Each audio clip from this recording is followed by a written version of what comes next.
जहवा पावन गंगा धारा, हर हर महादेव बोले लोग बसारा। ओम नमः शिवाय, ओम नमः शिवाय। बहेला जहवा पावन गंगा धारा, हर हर महादेव बोले लोग बसारा। नाथों के नाथ जहाँ विश्वनाथ स्वयं बैठी ध्यान धर ले। नमः पार्वती पतये।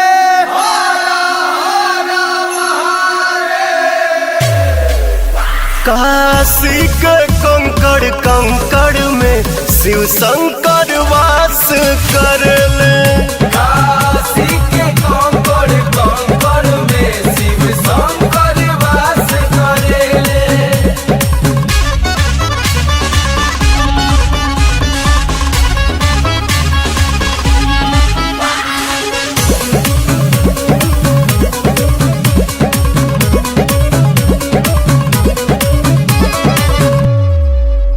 भूमि हाई संत सन्यासी के, ज्योतिर्लिंग बाई कैलाशी के। नहीं काल से डेराला महाकाल के चेला, कष्ट कट जाला जोगिया के नाम जेलेला। सीधे उचल जाला मोक्ष द्वार, यहाँ मर के जे भी जरे ले। बोला बोला बाबा विश्वनाथ की। काशी के कंकड़ कंकड़ में शिव शंकर वास कर ले। काशी के कंकड़ कंकड़ में शिव शंकर वास करेले।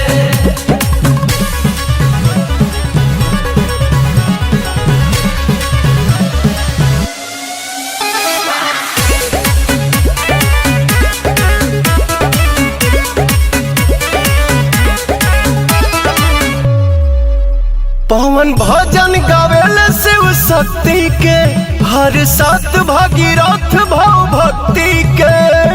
ओम नमः शिवाय। खुद अपने से जाके शमशान का करी, सारा देहिया में भसम ही भभूत रगरी। खाली न लौटे कोई यहाँ से, सब कह झोली भरे ले। अकाल मृत्यु वो मरे जो काम करे चंडाल का, हरे काल भी उसका क्या बिगाड़ेगा जो भक्त है महाकाल का।